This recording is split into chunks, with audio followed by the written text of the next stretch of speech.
Haleluya, kita melanjutkan pengajaran ya. Masuk ke kitab Ulangan pasal ke-27. Kita akan baca semua ayat ini dari ayat 1 sampai ke 26 ya. Dan supaya bacanya sama, kita baca bersama sebagaimana tertulis di depan. Ulangan 27 ayat 1 sampai ke 26. Kita baca bersama 3, 4. Mose beserta tua-tua Israel memerintahkan kepada bangsa itu dengan mengatakan, taatilah seluruh perintah yang aku perintahkan kepadamu pada hari ini. Nah, akan terjadi pada waktu kamu menyeberangi Yordan ke negeri yang Yahweh Elohim berikan kepadamu, maka engkau harus mendirikan batu-batu besar bagi dirimu dan haruslah melaburnya dengan kapur. Dan engkau harus menuliskan pada batu-batu itu semua perkataan Torah ini apabila engkau sudah menyeberang, supaya engkau dapat masuk ke negeri yang Yahweh Elohim berikan kepadamu, suatu negeri yang berlimpah dengan susu dan madunya, sebagaimana telah Yahweh Elohim leluhurkan katakan kepadamu. Dan akan terjadi apabila kamu telah menyeberangi Yordan, kamu mendirikan batu-batu ini seperti yang aku perintahkan kepadamu pada hari ini di Gunung Ebal. Maka engkau harus melaburnya dengan kapur. Dan engkau harus mendirikan mesbah bagi Yahweh Elohim di sana. Sebuah mesbah batu. Jangan engkau mengolahnya dengan perkakas besi. Engkau harus membangun mesbah dari batu yang utuh bagi Yahweh Elohimmu. Dan engkau harus membuat persembahan bakaran membumbung di atasnya bagi Yahweh Elohimmu. Dan engkau harus mengorbankan persembahan pendamaian. Dan engkau harus makan di sana dan engkau harus bersukacita di hadapan Yahweh Elohimmu. Dan engkau harus menuliskan pada batu-batu itu semua perkataan Torah ini dengan sangat jelas. Kemudian Mose dan para imam orang Lewi berbicara kepada seluruh orang Israel dengan berkata, diamlah dan dengarlah, hai Israel, pada hari ini engkau telah menjadi umat Yahweh Elohimmu. Oleh karena itu engkau harus menaati suara Yahweh Elohimmu, melakukan perintah-perintahnya dan ketetapan-ketetapannya yang aku perintahkan kepadamu pada hari ini. Dan pada hari itu juga Mose memerintahkan umat itu dengan mengatakan, inilah yang harus berdiri di Gunung Gerizim untuk memberkati umat itu. Pada saat kamu menyeberangi Yordan, Simeon, Lewi, Yehuda, Isakar, Yusuf, dan Benyamin. Nah, inilah yang harus berdiri di Gunung Ebal di atas nistaan. Ruben, Gad, Asher, Sebulon, dan serta Naftali. Dan orang Lewi harus menjawab dan berkata kepada seluruh orang Israel dengan suara nyaring, terkutuklah orang yang membuat patung pahatan dan patung tuangan, suatu kekejian bagi Yahweh buatan tangan seorang perajin, yang mendirikannya di tempat yang tersembunyi. Nah, seluruh umat menjawab dan berkata, amin. Terkutuklah orang yang tidak menghormati ayah atau ibunya. Dan seluruh umat berkata amin. Terkutuklah orang yang memindahkan batas tanah samanya. Nah, seluruh umat berkata amin. Terkutuklah orang yang membawa orang buta menyimpang dari jalan yang benar. Dan seluruh umat berkata amin. Terkutuklah orang yang menghalangi hak orang asing, anak yatim dan janda. Nah, seluruh umat berkata amin. Terkutuklah orang yang meniru istri ayahnya, karena dia telah menyingkap puncak kain ayahnya. Dan seluruh umat berkata amin. Terkutuklah yang berbaring ke binatang apapun, dan seluruh umat berkata amin. Terkutuklah orang yang meniru saudara perempuannya, anak ayahnya atau anak ibunya. Dan seluruh umat berkata amin. Terkutuklah orang yang meniru mertua perempuannya. Nah, semua berkata amin. Terkutuklah orang yang membunuh sesamanya di tempat yang tersembunyi. Nah, semua berkata amin. Terkutuklah orang yang menerima suap untuk membunuh seseorang. untuk mencurahkan darah orang yang tidak bersalah. Nah, seluruh umat itu berkata, amin. Terkutuk orang yang tidak menaati perkantoran ini dengan melakukannya. Dan umat itu berkata, amin. Puji Bapa Yahweh, silakan duduk. Haleluya, kita mengucap syukur ya. Kita terus belajar. Walaupun ini diulang, tapi saya percaya ada hal-hal yang pasti Tuhan berkenan singkapkannya. Ada dua hal yang kita lihat di sini, ada Gunung Ebal dan yang satu lagi Gunung Gerizim ya. Di Gunung Ebal mereka harus mendirikan mesbah ya, mesbah, dan kemudian membakar korban di sana. Dan di Gunung Gerizim ada dua gunung yang lokasinya tidak berjauhan ya. Tingginya juga tidak terlalu tinggi ya, kurang dari 1000 meter dari permukaan laut. Tetapi kita melihat di sini ada hal-hal yang mungkin kita bisa belajar. Saya percaya kita bisa belajar supaya kita lebih mengerti, karena ini semua ada kaitannya dengan juga apa yang Yeshua lakukan ya. Jelas dikatakan di gunung di Gunung Ebal kan. Di Gunung Ebal itu mereka membuat mesbah. Tetapi di Gunung Ebal itu juga mereka harus memperkatakan, kalau saudara hitung terkutuk itu ada 12 kali ya. 12 kali, karena saya ngitung jadi saya tahu. 12 kali ya mereka terkutuklah orang yang membuat patung, yang tidak menghormati ayah ibunya, yang memitakan batas tanah sesamanya, yang membuat orang buta menyimpang dari jalannya, merampas hak orang asing, yang meniduri istri ayahnya, yang bersetubuh dengan binatang, yang meniduri saudara perempuannya, yang meniduri mertua perempuannya, yang membunuh sesama, yang menerima upah untuk membunuh orang, dan yang terakhir terkutuklah mereka yang tidak melakukan Torah. Ya, kita bersyukur ya kita bisa belajar dan coba terus belajar. Kita tahu bahwa Sungai Yordan yang melambangkan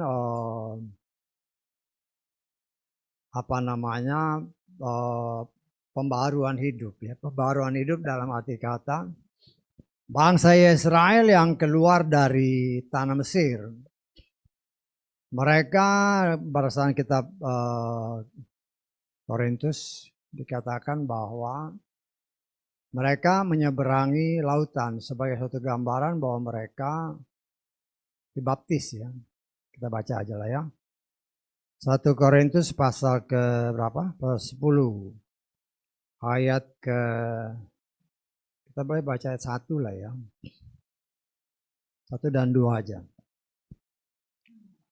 Aku tidak ingin kamu tidak mengetahui, hai saudara-saudara, bahwa leluhur kita semua berada di bawah awan dan mereka semua telah melintas melalui laut. Mereka semua telah dibaptis bagi Moshe di dalam awan dan di dalam laut. Dan semua orang merasakan firman Tuhan. Ya. Yang berumur 20 tahun ke atas yang keluar dari tanah Mesir. Namanya disebut laki-laki, tapi saya percaya termasuk perempuan. Ya. Kan tidak disebut perempuan, tapi saya menafsirkan termasuk perempuan. Kenapa saya bilang termasuk perempuan? Karena Maryam juga nggak masuk. Ya, Maryam itu kan sewaktu mau, ya sudah tahun-tahun terakhir dari tahun ke-40 perjalanan mereka, ya Maryam juga mati. Jadi ya kemungkinan besar, memang yang dihitung itu laki-laki, tapi saya percaya itu juga termasuk yang perempuan enggak, yang berumur 20 tahun ke atas, atau dengan kata yang sudah terhitung dewasa lah ya. Mereka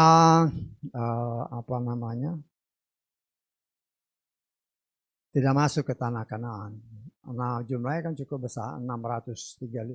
Yang dihitung laki-laki 603.000 kan. 550 orang laki-laki yang dihitung, ya. Yang berumur 20 tahun ke atas. Yang masuk itu cuma 2. Ya. Jadi saudara bisa bayangkan dalam 40 tahun 1 juta orang lebih, ya, itu bergelimpangan semua di padang gurun, ya, karena murka Tuhan. Siapa yang dimurka? Anak sulungnya. Tapi Tuhan tidak sayang kalau tidak mau mentaati firman-Nya, dibinasakan. Nah, kita harus berpikir kalau sama anak sulungnya, atau ya dia katakan anak sulungnya, dia nggak sayang, apalagi yang namanya ada anak adopsi.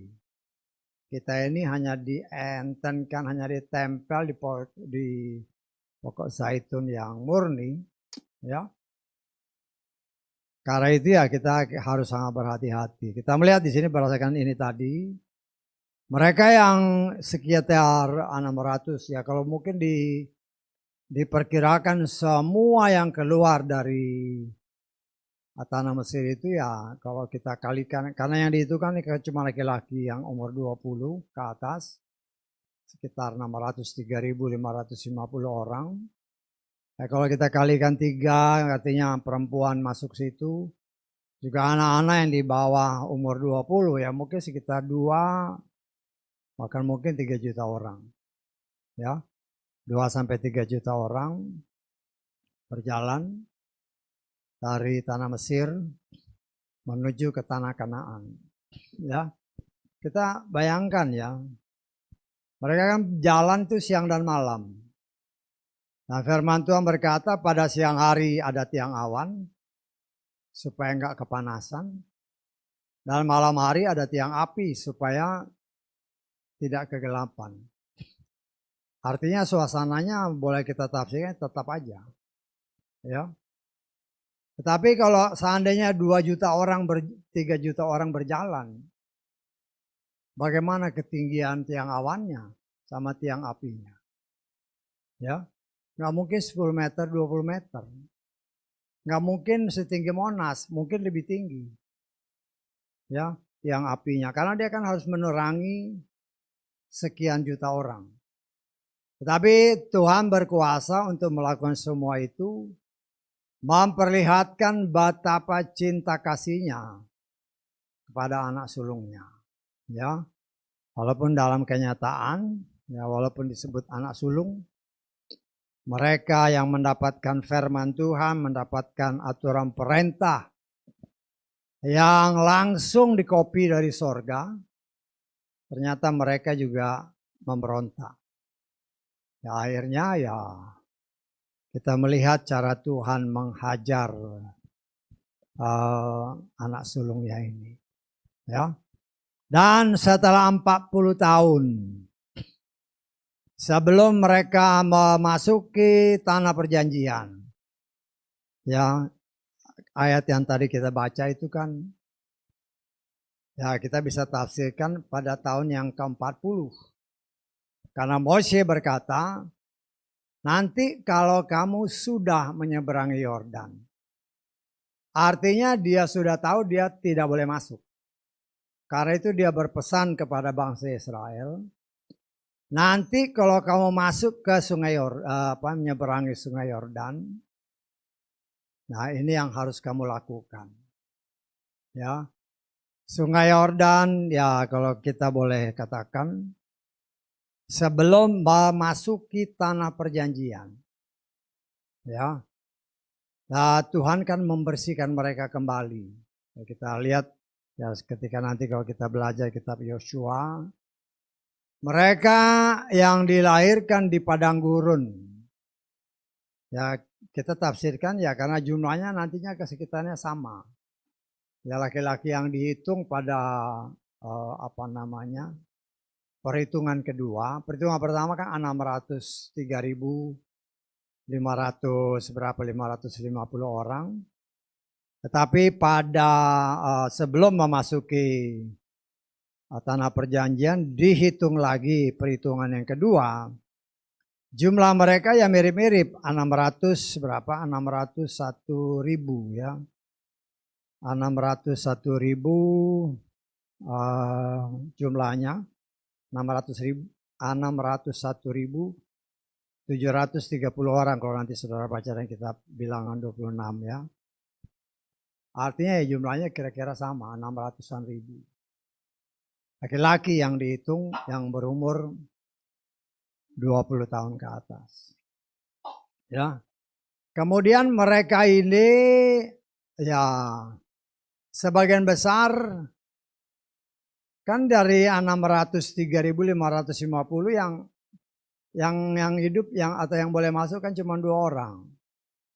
Ketika mereka menyeberang ya, di situ kita melihat sesuai firman Tuhan, mereka yang belum disunat ya harus disunat.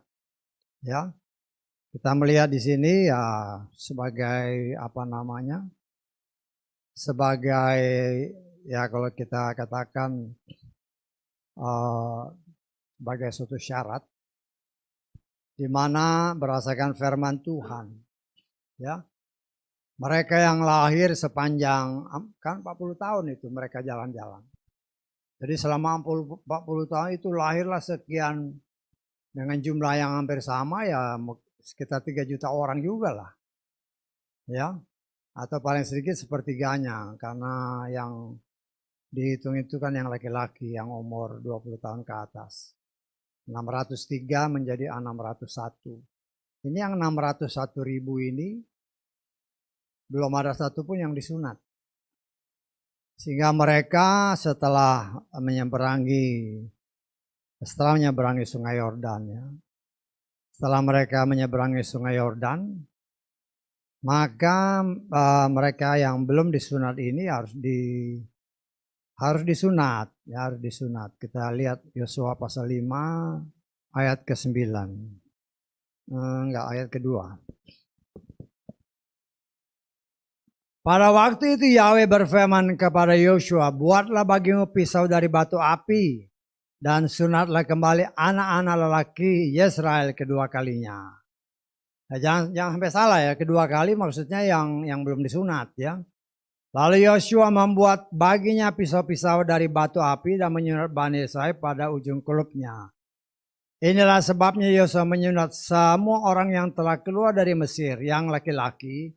Semua prajurit telah mati padang gurun di dalam perjalanan sewaktu mereka keluar dari tanah Mesir. Kita lengkap ayat 9. Dan Yahweh berfirman kepada Yosua, hari ini aku telah menyingkirkan celaan Mesir dari kamu. Dan orang menyebut nama tempat itu sebagai Gilgal ya. Gilgal artinya memotong celah perbudakan ya. Jadi kali yang kedua, sebenarnya bukan kali yang kedua. Orang yang belum disunat ya. Karena dari 603.000 sekian itu 550 yang sudah disunat kan yang masih hidup cuma Yosua sama si Kaleb. Yang lainnya belum, semuanya itu harus disunat. Nah, kita melihat cara Tuhan yang luar biasa. Karena ini ya dikatakan firman Tuhan katakan celah Mesir, ya, celah perbudakan. Nah, kita tahu dan kita sudah belajar berdasarkan tradisi ya, tradisi atau kepercayaan orang-orang Yahudi, ya, kepercayaan para orang ya leluhur Yahudi. Sebelum Adam dan Hawa jatuh dalam dosa, itu kulit katanya nggak ada ya. Kulit katanya nggak ada. Dan ketika dia jatuh dalam dosa, ini tradisi mereka. Kebenarannya ya nggak tahu, namanya tradisi. Ya, ketika mereka setelah jatuh dalam dosa si Adam, ya kulit katanya muncul. Karena itulah salah satu sebab sebagai perjanjian antara Bapa Yahweh dengan bangsa Israel, Perjanjiannya adalah semua laki-laki harus disunat. Artinya ya karena itulah mungkin timbul tradisi-tradisi Yahudi yang beranggapan kulit katan itu sebenarnya lambang dari dosa. Karena itu dikatakan dalam kitab Yosua tadi, celah Mesir, celah perbudakan. Ya. Dan ya tradisi ya boleh aja. Dan kita juga jangan sampai salah menafsirkan. Karena itu kalau kita sudah belajar dari kitab Kejadian bahwa itu perjanjian antara Bapak Yahweh dengan Bapak Abraham. Dengan semua keturunannya. Dan artinya kalau dia tidak ada hubungan darah dengan Bapak Abraham, ya perjanjian itu nggak berlaku. Ya, walaupun sekarang kan ya berbagai macam alasan, ya kesehatan dan sebagainya. Tapi firman Tuhan katakan, ya kalau engkau melakukan hal itu sebagaimana tertulis dalam kitab Galatia, ya artinya harus sangat ya karena itu kita harus berhati-hati dengan menafsirkan firman Tuhan. Jangan sampai kita salah dalam menafsirkan firman. Kita coba lihat ya. Galatia pasal ke-5. Ayat kedua. Hanya untuk kita mengerti. Kita kalau bukan tidak ada DNA Bapak Abraham yang nggak perlu. Lihatlah aku Paulus berkata kepadamu bahwa jika kamu disunat, Hamasya sama sekali tidak akan berguna bagimu. Ya, yang antara sunat dan tidak sunat bukan itu yang menentukan. Kita baca ayat ke-6. Sebab di dalam Hamasya Yesua bukanlah sunat ataupun tak sunat yang berpengaruh apa-apa, melainkan iman yang bekerja melalui kasih. Ya.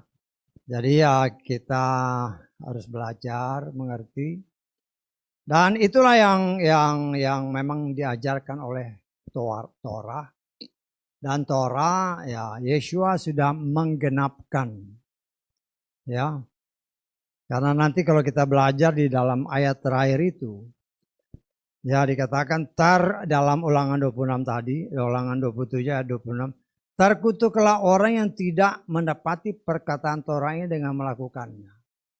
Yang kita tidak mampu melakukannya, ya berdasarkan firman Tuhan, itulah yang dipakukan oleh Yeshua. Karena berdasarkan pengakuan para rasul, kalau nanti saudara baca dalam Kisah Rasul pasal ke-15, ya, mereka mengakui mereka sendiri, bahkan leluhur mereka, tidak bisa melakukan Torah itu dengan sempurna. Yang kita tidak bisa lakukan, itulah yang diambil alih oleh Yeshua dan dipakukan di kayu salib. Saya tangkap ya. Nah itu yang harus kita pahami betul. Jangan sampai kita salah ya. Dan kita mengucap syukur karena itu ya seringkali dikatakan karena firman Tuhan, kita lihat Yakobus pasal 2 ayat ke-10. Sebab siapa saja yang ingin memelihara seluruh Torah, tetapi tersandung dalam salah satunya, dia telah menjadi bersalah terhadap semuanya. 613 aturan perintah ketetapan Tuhan, yang positif dan yang negatif. Ya, satu aja nggak bisa dilakukan. Salah semua. Karena itu dikatakan, yang kita tidak bisa lakukan, itulah yang dipakukan di kayu salib. Ya, Yesua mengambil alih segala sesuatu yang kita tidak mampu untuk menanggungnya. Ya, itulah yang diambil alih oleh Yesua. Ya, jadi ya jangan sampai kita salah mengerti. Ya. Aturan perintah Tuhan itu ya kita memang tidak mungkin bisa melakukan dengan sempurna. Tetapi yang kita tidak mampu itu Yesua lah yang mengambil. dipakukan di kayu salib. Kita baca Kolose pasal kedua.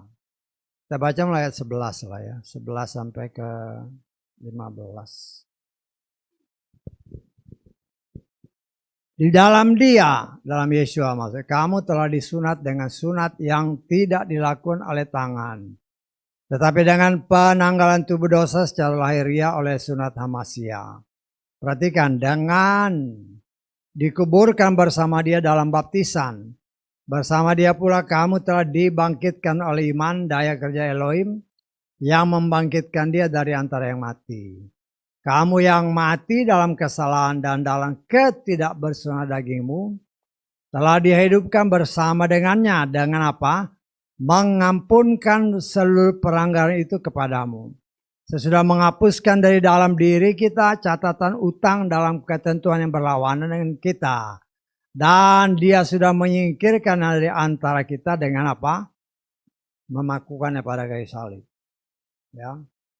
Nah, kita mengucap syukur itu semua ya supaya kita mengerti pengorbanan Yesua atau perintah ketetapan Tuhan atau Torah itu harus kita lakukan. Yang kita tidak mampu lakukan ya berdasarkan ayat terakhir dari Ulangan tadi, kalau kita nggak bisa lakukan terkutuk. Karena itu terkutuklah orang yang tidak bisa melakukan Torah. Di dalam kenyataannya para rasul sendiri mengakui dalam Kisah Rasul 15. Kalau nanti saudara baca. Ya, mereka sendiri kita bahkan dulu kita nggak mampu. Yang kita tidak mampu ini. Itulah yang dipakukan di kayu salib. Kenapa nggak mampu?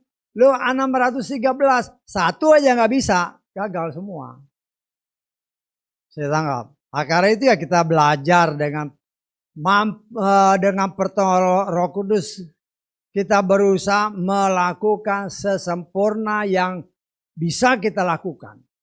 Yang kita tidak bisa lakukan itulah yang dipakukan di kayu salib. Sehingga ya karena itu dia itu penyempurna iman kita. Yang kita tidak mampu diambil alih. Ya, karena dia tahu keterbatasan kita.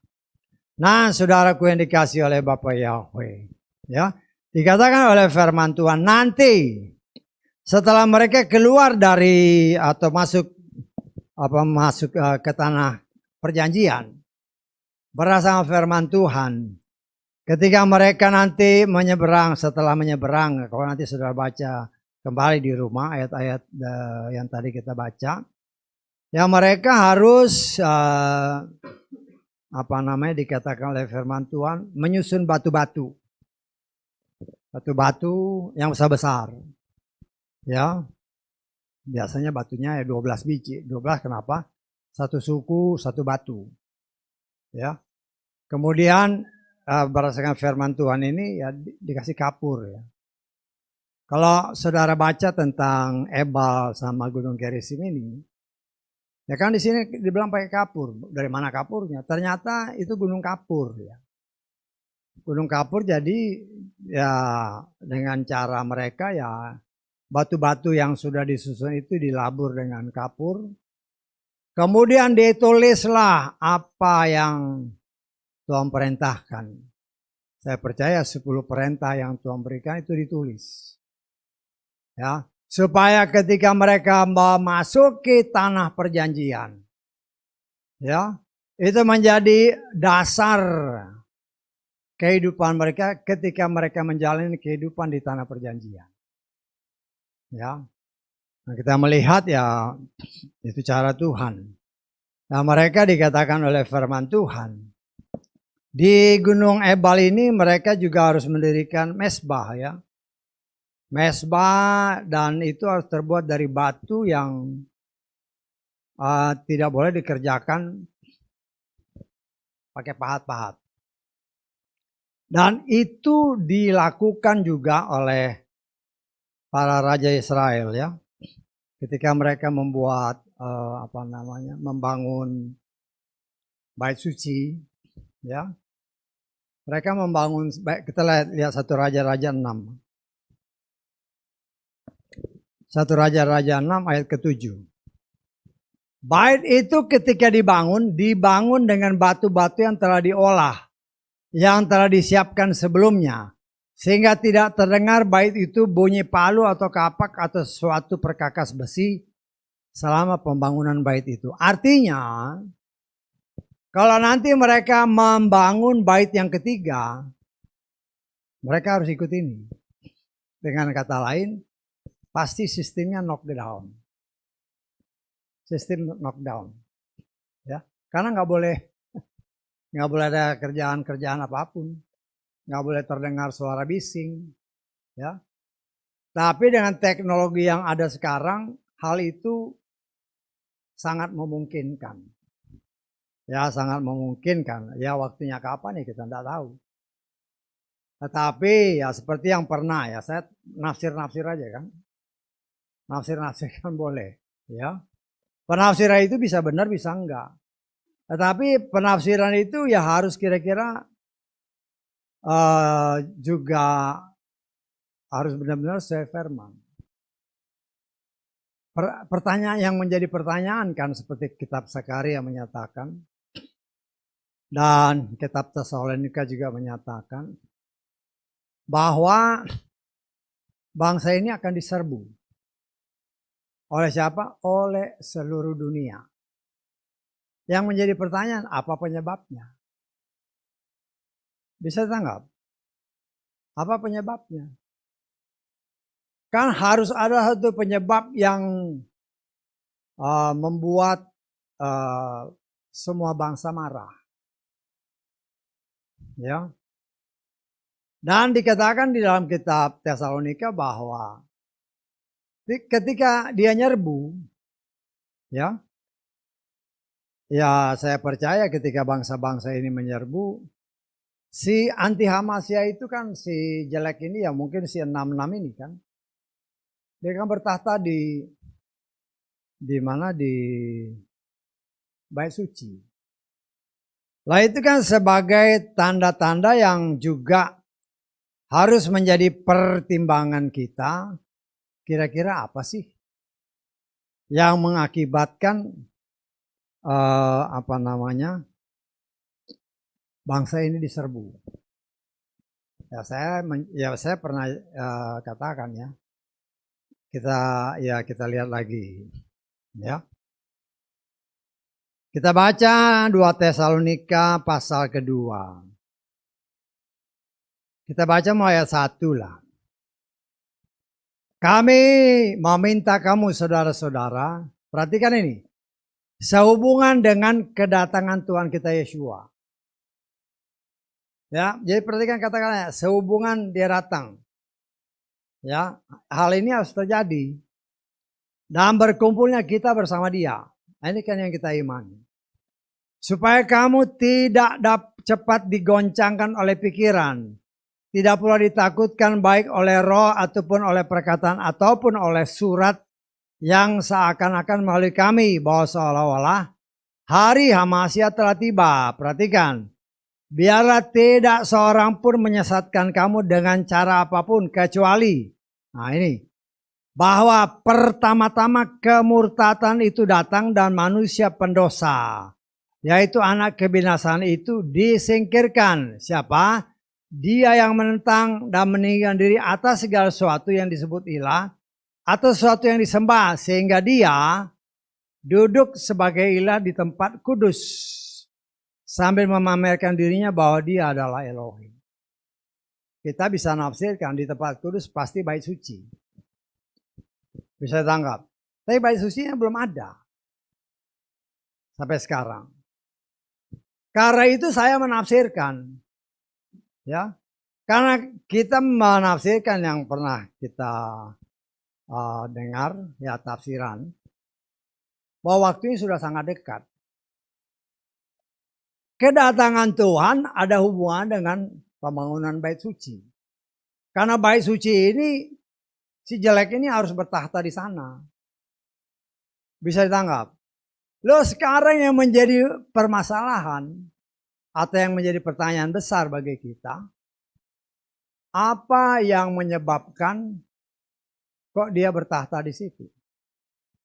Nah, timbullah ya salah satu penafsiran yang saya buat, ya. Karena berdasarkan apa yang sampai saat ini masih menjadi pembicaraan hangat di dalam kalangan orang percaya. Hanya desas-desus saja kan. Tapi pastinya kita tidak tahu. Tapi yang pasti tahu itu pasti orang Israel. Bahwa di mana bait suci itu berdiri dahulu, sekarang ada tempat ibadah orang lain. Bisa tanggap. Dan itu harus dibangun di tempat di mana dahulu ada bait suci.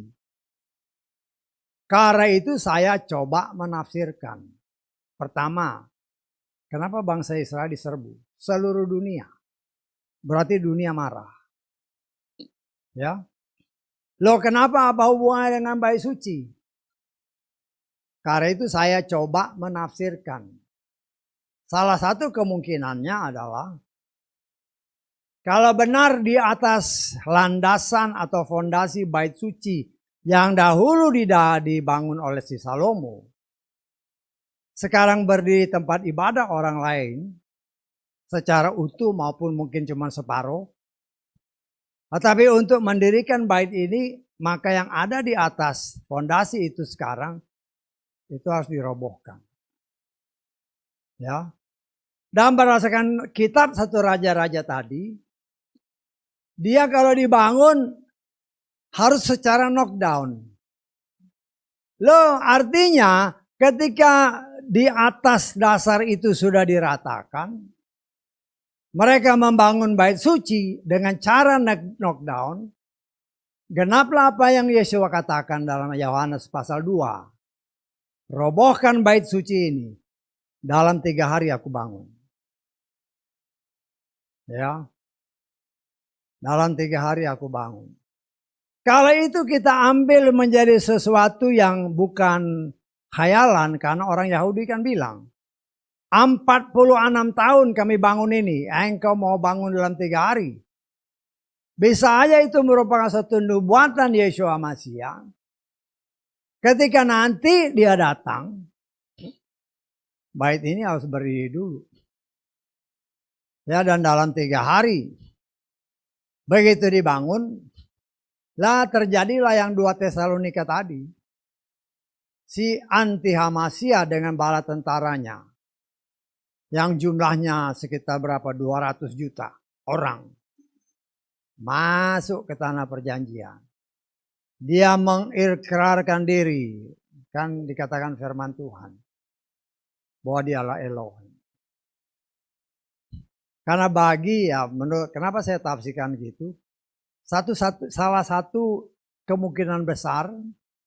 Kenapa bangsa ini diserbu oleh seluruh dunia? Karena dunia marah. Jadi kan harus ada sebabnya. Tidak mungkin tanpa penyebab.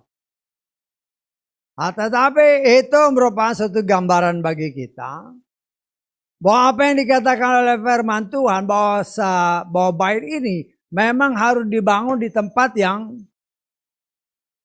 batunya utuh. Ya. Karena berbicara batu sebagaimana apa yang dikatakan dalam mimpi yang Tuhan berikan kepada si Nebukadnezar, ketika dalam mimpinya yang ditafsirkan atau yang disingkapkan Tuhan melalui Daniel, ya, ada patung yang tinggi, terdiri dari berbagai macam material, emas kepalanya si Nebukadnezar. Ya, kemudian ada batu yang tiba-tiba jatuh dan sepatung ini rata. Saudara baca dalam kitab Daniel pasal 2. Dan batu ini menjadi besar. Satu nubuatan di mana dikatakan, berbicara batu ini berbicara kerajaan Bapa Yahweh, berbicara Yeshua HaMashiach. Pekerjaannya akan menghancurkan semua raja-raja di dunia.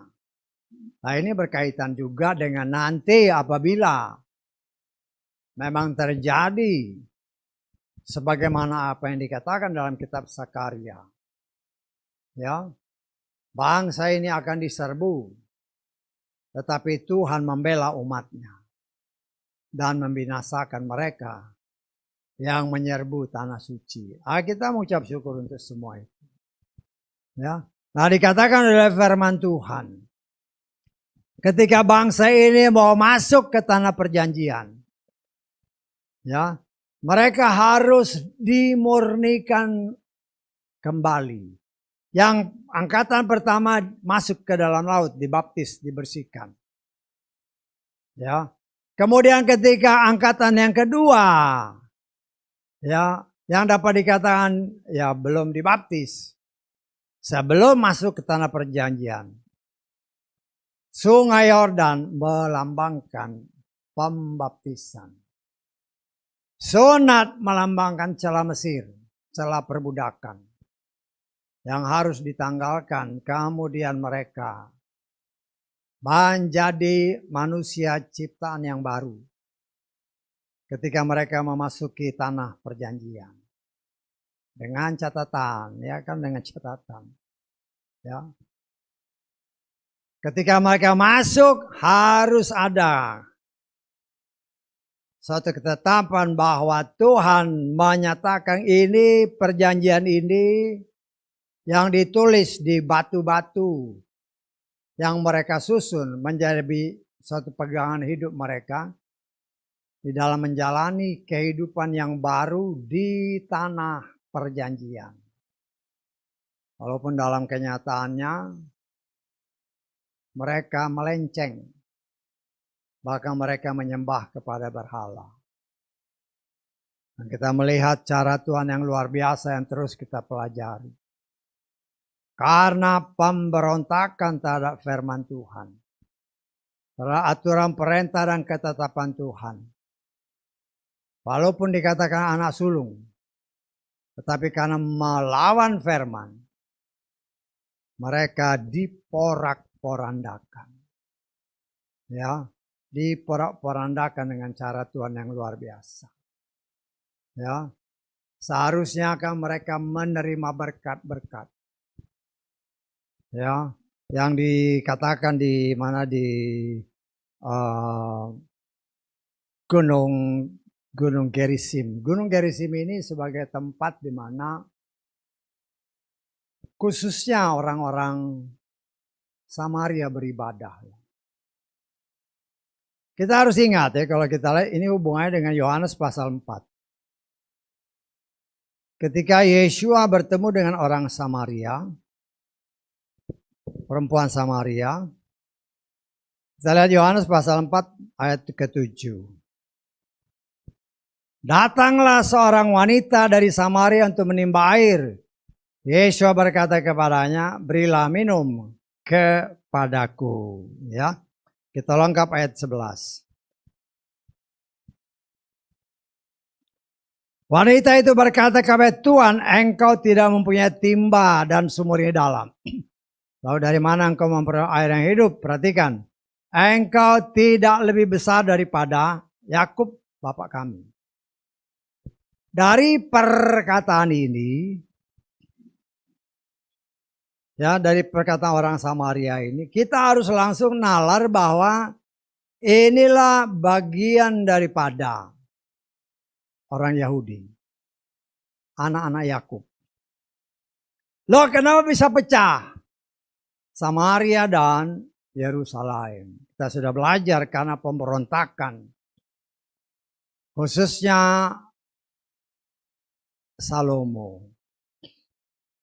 Karena dia menyembah kepada berhala. Kerajaannya dipecah dua. Kita sudah belajar kan, satu masih diberikan Tuhan kepada keturunan Daud. Si siapa? Rehabeam.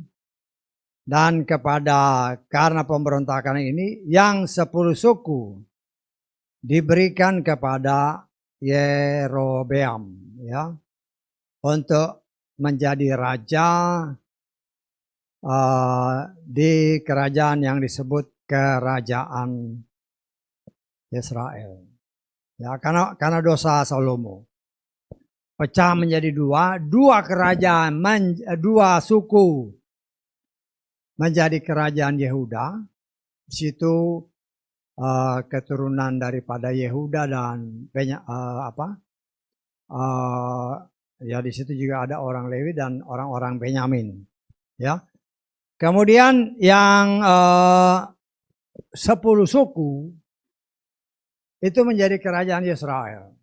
Kita sudah belajar beberapa waktu yang lalu, si Yerobeam yang dipercaya 10 suku, karena dia melihat orang-orang suku-suku dia, orang dari kerajaan Israel ini, kalau mereka mempersembahkan korban, dia harus bawa ke Yerusalem. Nah, dia takut nanti orang-orang ini justru kembali menjadi di bawah kerajaan Yehuda. Karena itu dia bikin patung lembu. Yang satu di Dan, yang satu di mana? Di Betel. Di Betel kalau nggak salah ya. Ya. Dan dia membentuk tata ibadah sendiri. Menyembah kepada berhala. Imam-imam orang Lewi dia singkirkan. Karena itu orang imam orang Lewi yang ada di kerajaan Yesaya, mereka semua pindah ke kerajaan Yehuda. Lapar zinahan di dalam kerajaan Yesaya ini semakin luar biasa. Ya, akhirnya mereka, karena itu dikatakan di dalam Yohanes pasal 4 tadi, si perempuan Samaria ini menyatakan, kami menyembah Tuhan kami di sini, tetapi kamu atau orang Yehuda, orang-orang Yahudi, mereka menyembah di Yerusalem. Jadi akar permasalahan itu terjadi pada leluhur mereka ratusan tahun sebelumnya. Ya kalau kita perkirakan ya mungkin antara Yesua sampai ke Daud itu 1000 tahun. Ya, dari Daud terus ada raja sampai mendekati akhir dari sebelum dibuang sekitar 500 tahun. 500 tahun. Ya. 500 tahun ya. Akhirnya ya mereka sesuai dengan apa yang dikatakan perempuan tadi. Ya, leluhur kami menyembah di Gunung Gerizim. Ya, di Gunung Gerizim. Tetapi orang Yahudi menyembah di Yerusalem. Awalnya ya karena Yerobeam sama Rehabeam itu. Nah, kita melihat ya cara Tuhan. Mereka tetap sama-sama orang Yahudi. Sama-sama keturunan Yakub. Kan perempuan itu udah bilang, apakah kamu lebih besar dari leluhur kami si Yakub? Ya. Ya sekian ratus tahun mereka sudah lupa. Itu leluhurnya ya satu. Ya si Yakub. Yakub ini kan jadilah orang Israel. Tetapi kemudian dipecah karena pemberontakan mereka. Sehingga pada zaman Yesua sendiri aja mereka nggak kenal orang Samaria ini. Bahkan dikatakan orang Samaria atau orang Yahudi tidak bergaul dengan orang Samaria. Kenapa? Karena mereka kebanyakan menyembah kepada berhala. Bahkan ya menyembahnya beribadahnya di Gunung Gerizim. Kalau orang Yahudi mereka menyembah di Yerusalem. Ya. Nah, kita coba belajar dari semua cerita-cerita sejarah ini. Nah, itu kan sejarah yang harus kita ketahui. Nah, kita melihat cara Tuhan yang luar biasa. Itu ya Torah adalah bayangan. Dan kita sebagai anak angkat, ya, kita belajar dari sejarah bagaimana Tuhan kepada anak sulungnya kalau mereka memberontak, mereka dihajar habis. 2500 tahun lebih mereka nggak punya pegangan. Mereka menyembah kepada berhala-berhala. Walaupun dalam kenyataan sampai saat ini Ya, walaupun mereka disebar kemana-mana. Dan ketika waktunya ini mulai digenapi, mereka ditarik kembali dengan cara Tuhan sesuai apa yang difirmankan. Kemanapun engkau kucerai-beraikan, mereka akan kembali. Dan berdasarkan apa yang kita baca, apa yang kita dengar. Ya, walaupun mereka dahulu dipencarkan karena mereka menyembah kepada berhala. Tapi kenyataan di tempat-tempat di mana mereka diperkirakan berada, mereka ada tempat-tempat memang menyembah kepada Bapa Yahweh. Ya, itulah cara Tuhan walaupun mereka ini sudah dibuang kemana-mana. Tetapi Tuhan tahu memelihara umatnya untuk tetap ada hubungan dengan Bapa Yahweh. Ya. Ketika beberapa waktu yang lalu kan di daerah Indonesia Timur sana. Ada orang yang ditemukan memang dia keturunan orang Yahudi. Ya. Ya memang orang yang sudah meninggal kan berdasarkan kesaksian. Tapi kan yang kita dengar adalah dia itu tidak beribadah bersama dengan orang-orang lain. Dia mempunyai cara ibadah yang berbeda. Tetapi setelah diselidiki ternyata dia beribadah sebagaimana apa yang Torah katakan. Demikian juga yang baru-baru ini dapatkan di India, di Cina. Mereka punya tempat-tempat ibadah sinagog-sinagog. Mereka tetap mempertahankan Torah mereka dengan caranya. Nah saya percaya inilah pekerjaan Tuhan yang luar biasa walaupun bagaimana. Tuhan tidak pernah melupakan anak-anak sulungnya. Dan ini menjadi suatu pengajaran bagi saudara dan saya. Ya. Saya percaya karena Tuhan mempertahankan iman mereka. Sehingga belas kasihan Tuhan setelah waktunya genap. Mereka dikumpulkan kembali ke tanah perjanjian. Sekarang kan terus mengalir dari berbagai macam penjuru dunia. Bangsa pilihan Tuhan dikumpulkan kembali. Pelan tapi pasti. Mereka menyiapkan tempat-tempat. Israel sendiri menyiapkan tempat-tempat yang sudah disiapkan. Dengan berbagai macam fasilitas untuk kedatangan saudara-saudara mereka. Dan orang-orang ini ketika mereka datang langsung menjadi warga negara Israel. Karena memang itu ketetapan. Saya percaya ketetapan dari Tuhan. Karena memang mereka satu darah. Ya. Dan bagi kita umat Tuhan. Ya. Sebagai suatu tanda bahwa inilah waktunya. Sudah di penghujung. Waktu. Kalau boleh dikatakan masa anugerah bagi orang-orang di luar Israel. Ya. Karena kalau mereka sudah kembali, saya percaya masa anugerah buat orang non-Israel telah selesai. Sehingga dikatakan oleh kitab Amos. Orang mau cari firman udah nggak bisa. Nggak ada lagi. Ya mungkin baca tapi nggak bisa ngerti. Kenapa? Karena tidak ada Roh Kudus. Ya kitab suci mungkin masih ada. Ya pasti masih ada lah. Ya. Karena nggak bisa lenyap gitu aja. Tetapi yang menjadi masalah karena mereka sudah boleh saya katakan ya tidak mempergunakan kesempatan masa anugerah. Sehingga ketika Roh Kudus ini kembali ke bangsa Israel, orang-orang di luar Israel, mereka bisa baca kitab suci, tapi nggak bakal ngerti dengan benar. Kenapa? Karena nggak ada Roh Kudus lagi. Bisa tangkap maksud saya? Kita bisa mengerti firman karena Roh Kudus. Kalau nggak ada Roh Kudus nggak bisa. Lah contoh paling gampang yang seringkali dikatakan dari tempat ini. Paulus, ahli Torah.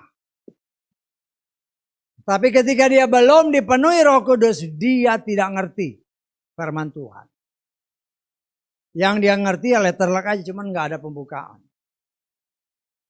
Tetapi ketika dia sudah terima Roh Kudus, langsung celik matanya. Matanya dicelikkan, hatinya dicelikkan oleh Roh Kudus sehingga dia mengerti. Bagi kita orang non-Yahudi yang mempunyai masa anugerah yang sudah hampir selesai. Kalau kita tidak mempergunakan waktu ini, hati-hati. Kita lihat lagi ya, Amos pasal ke-8. Ayat ke-11 dan 12. Ketahuilah waktu itu tiba, firman Tuhan Yahweh. Aku akan mengirimkan kelaparan ke atas negeri ini. Bukan kelaparan makanan dan bukan kelaparan akan mendengar. Bukan kehausan akan air. Tetapi kelaparan mendengarkan firman Yahweh. Mereka akan berkelana dari laut ke laut. Dari utara bahkan sampai ke timur. Mereka akan mengembara untuk mencari firman Yahweh. Mereka tidak akan menemukan. Dahulu ini terjadi kepada bangsa Israel. Karena mereka menolak Yeshua, menolak Roh Kudus. Baca-baca, nggak ngerti-ngerti, sama seperti si Paulus. Dan ketika masa anugerah diberikan kepada kita, anak-anak adopsi. Segala sesuatu ada batasnya. Tuhan memberikan batas waktu, kalau kita boleh perkirakan, dari zaman Yeshua sampai sekarang. 2000 tahun. 2000 tahun diberikan kesempatan kepada mereka non-Yahudi. Tapi kenyataan, ya banyak ahli-ahli kitab. Tapi nggak ngerti, sama seperti Paulus. Bukan kita menyombongkan diri, tapi kita bisa lihat kan cara mengerti. Nama Tuhannya aja nggak tahu. Ya, nama Tuhannya nggak tahu. Bahkan kalau dikatakan nama Tuhannya Yahweh, banyak yang marah-marah. Kenapa? Karena tanpa Roh Kudus kita tidak mungkin mengerti firman dan tidak mungkin bisa melakukan firman. Sedangkan firman itulah yang merubah kita menuju kepada kesempurnaan. Karena itu kita sebagai anak-anak Tuhan, waktu untuk sampai ke tanah perjanjian Tuhan yang diberikan kepada saudara saya juga, ya, menyeberang Yordan, artinya pembaharuan hidup menjadi ciptaan yang baru. Ya, karena berbicara memasuki sungai Yordan, memasuki kehidupan yang baru sebagai ciptaan yang baru. Tetapi ketika kita menjadi ciptaan yang baru sama seperti bangsa Israel. Ketika mereka menyeberang, mereka harus mendirikan batu-batu yang ditulis Torah. Supaya apa? Supaya ini menjadi patokan hidup mereka untuk mereka menjalani dalam hidup. Demikian juga saudara dan saya. Kita sudah lahir baru. Ya, sebagai ciptaan yang baru. Patokannya. Ya sama Torah. Torah itu adalah aturan perintah dan ketetapan yang ada di sorga. Diberikan kepada manusia. Supaya kita mempraktekannya. Kenapa? Karena nanti ketika kita ke sorga. Kita sudah mengerti apa yang harus kita lakukan. Tapi orang dunia, wah Torah sudah tidak berlaku. Bagaimana itu? Bagaimana? Sedangkan kitab Ibrani jelas menyatakan. Apa yang dilihat oleh Mose, itu yang diperlihatkan Tuhan, apa yang ada di sorga. Yang ada di sorga dikopi, dipraktekkan bagi manusia yang hidup di dunia. Tapi justru Torah itu ditolak.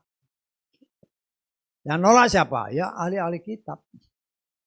Ya orang-orang yang mempunyai pendidikan yang dapat dikata ahli teologi. STH, MTH, doktor, segala macam, profesor. Bukan itu yang menjamin keselamatan. Yang menjamin keselamatan oleh kemurahan Tuhan. kita bisa mengerti firman Tuhan dengan benar, mempraktekkan dengan benar, dan firman itu karena kita praktekkan dengan pertolongan Roh Kudus, menjalaninya dalam kehidupan yang baru, itu akan menyempurnakan kita. Ya, waktunya sudah tidak lama lagi. Ya, kadang-kadang ya, pernah saya katakan kan, kalau seandainya tafsiran itu benar, apakah kita siap? Ya, terlepas dari benar atau tidak benar, anggaplah itu sebagai alarm. Ya, kalau benar ya kita memang kudus, ya diangkat. Kalau belum, ya kita tetap kudus, tetap dipelihara Tuhan. Jadi anggaplah tafsirnya itu sebagai pribadi kita masing-masing, berjaga-jaga, berlomba-lomba. Siapa tahu itu benar. Ya, saya pernah katakan, tafsirnya itu bisa benar, bisa salah. Seandainya itu benar dan kita tidak siap, ketinggalan. Kalau dia sudah berkuasa di bait suci, si jelek ini, saya percaya ketika kita lihat atau kita dengar, karena itu harus terjadi dulu. Perasaan kita Tesalonika tadi kan, pengangkatan itu akan terjadi apabila si jelek itu sudah ada di sana. Tetapi bukan berarti kita lihat dengan mata, bisa aja kita dengar. Atau mungkin kita tidak dengar, tetapi itu sudah terjadi, baru kita diraibkan dengan cara Tuhan. Karena itu tugas saudara dan saya dengan mengerti firman. Kita ini sudah di seberang Yordan. Kita harus mempraktekkan apa yang dikatakan oleh firman. Menjadi pegangan hidup kita, dan apabila kita gagal melakukannya, 12 kutukan. Terkutuklah. Diakhiri dengan terkutuklah orang yang tidak mau melakukan Torahnya Yahweh. Ya, kita harus belajar. Torah yang mana ya? Aturan perintah ketetapan Tuhan. Bukan aturan perintah ketetapan gereja ya. Kita harus bisa membedakan aturan Tuhan sama aturan gereja. Aturan gereja belum tentu sama dengan aturan Tuhan. Karena mereka kan punya penafsiran sendiri-sendiri. Contoh, aturan gereja, ya nggak semua gereja sih. Macam-macam kan aturan gereja. Baptis dalam nama Bapa, Anak, Roh Kudus. Nggak semua kan baptis pakai itu. Ada yang dibaptis Islam, ada yang baptis dipercik, ada yang baptis pakai bendera, ada yang baptis dengan mengucapkan janji. Masing-masing menafsirkan dengan caranya sendiri. Kenapa? Karena tidak ada Roh Kudus di sana. Semua menafsirkan berdasarkan apa kata pemimpin. Rosi, siapa si Nikolaus? Tunduk kepada pemimpin lebih daripada kepada firman. Roh yang berkuasa kita sudah belajar di dalam kitab Wahyu. 3 roh yang berkuasa pada akhir zaman. Roh Nikolaus, roh Isabel, roh Bileam. Roh Nikolaus, roh di mana gereja lebih tunduk kepada aturan perintah yang dikatakan oleh pimpinan, walaupun itu tidak sesuai firman. Ya, Bileam sama Isabel ya, tahulah saudara. Ya, saya kan bisa juga, saya diurapi, ya udah.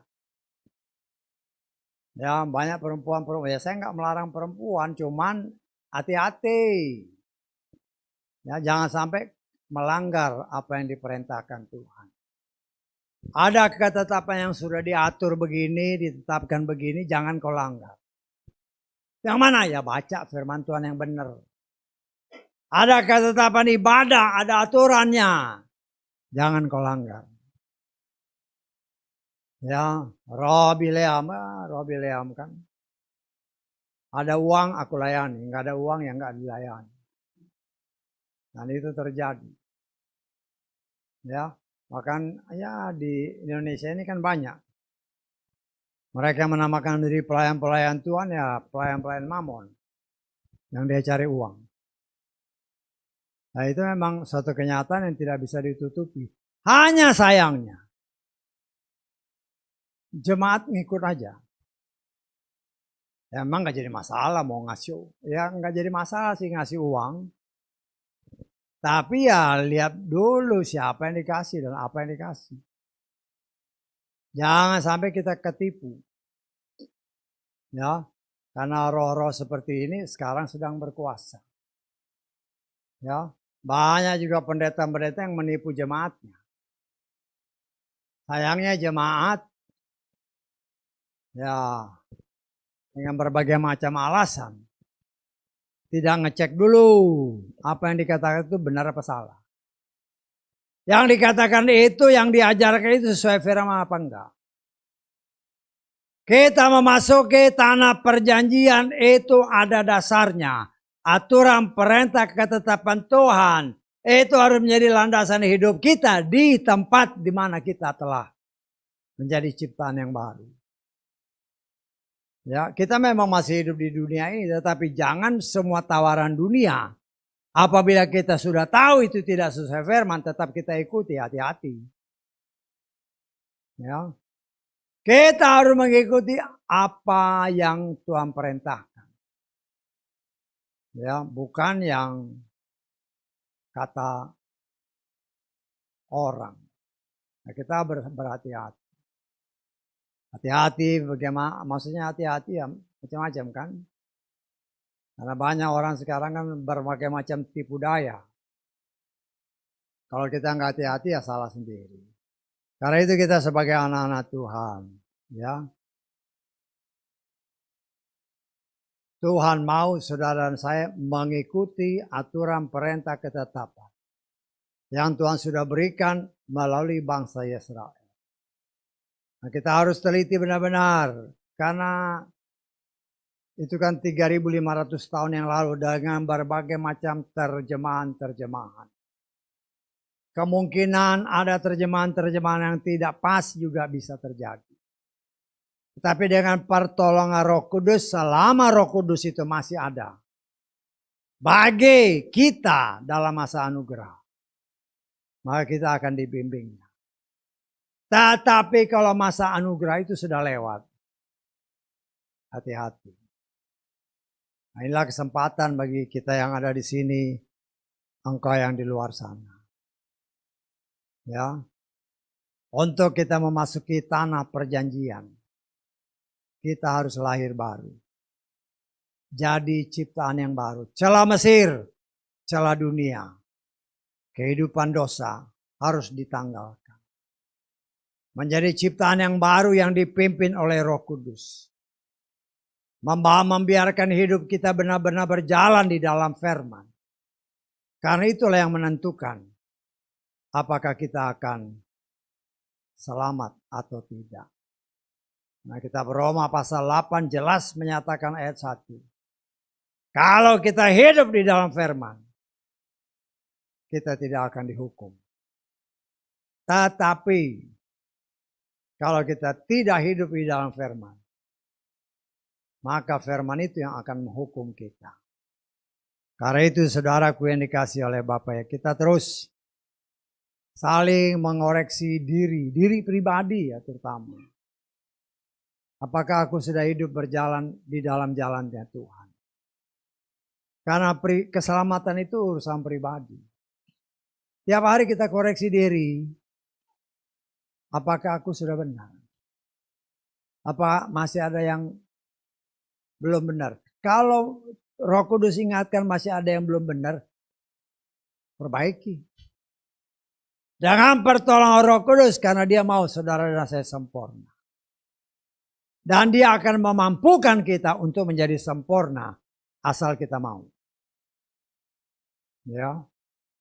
Berjalan di dalam menjalani hidup ini, jalani. Tetapi jangan sampai dunia mempengaruhi kita. Minta agar darah Yeshua HaMashiach membungkus saudara dan saya. Panca indera kita dibungkus dengan darah Yeshua. Sehingga panca indera ini akan membuat kita tidak akan pernah terpengaruh dengan apapun yang berasal dari luar. Sehingga kita tetap dalam kekudusan menjalani dunia. Dunia tidak semakin mudah, tidak semakin baik. Firman Tuhan kan semakin jahat, semakin sukar. Dan dunia ya akan berusaha mempengaruhi indera kita. Karena firman Tuhan kata indera ini membuat kalau kita tidak jaga-jaga bisa membuat kita jatuh dalam dosa. Tetapi apabila kita hidup dibungkus dengan darah yang kudus, darah Sang Juru Selamat, kita boleh berjalan di tengah dunia yang jahat ini. Tapi dunia tidak akan bisa mempengaruhi kita. Seperti ya satu yang pernah saya katakan. Ikutilah cara hidup ikan laut di laut. Ikan laut selama dia hidup. Laut yang asin bagaimanapun tidak akan membuat dia jadi asin. Tetapi kalau ikan laut itu mati, dia akan jadi asin. Artinya dalam dunia ini selama kita hidup berbicara asin, berbicara garam, berbicara pemurnian. Engkau dan saya dimurnikan oleh garam, oleh firman. Selama kita hidup dalam pemeliharaan Tuhan, dimanapun kita berada, dunia tidak akan bisa mempengaruhi kita terus berjalan sampai kepada akhirnya.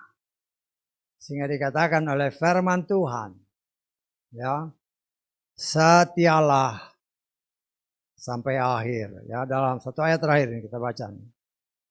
Kita Wahyu pasal ke berapa tuh? Pasal kedua. Satu ayat terakhir kita baca ayat ke 10. Janganlah engkau takut terhadap apa yang akan segera engkau derita. Lihatlah, si setan akan segera menjebloskan dari antara kamu ke dalam penjara, agar kamu dicobai dan kamu akan mengalami kesukaran 10 hari. Perhatikan, jadilah setia sampai pada kematian, dan aku akan berikan kepadamu mahkota kehidupan. Tuhan katakan, setialah. Ketika kita setia dengan pertolongan Roh Kudus, ya, pada akhirnya kita akan mendapatkan hadiah. Inilah yang kita harapkan. Nah, itu akan terjadi apabila kita mendidik diri kita setia kepada firman sampai akhir. Haleluya.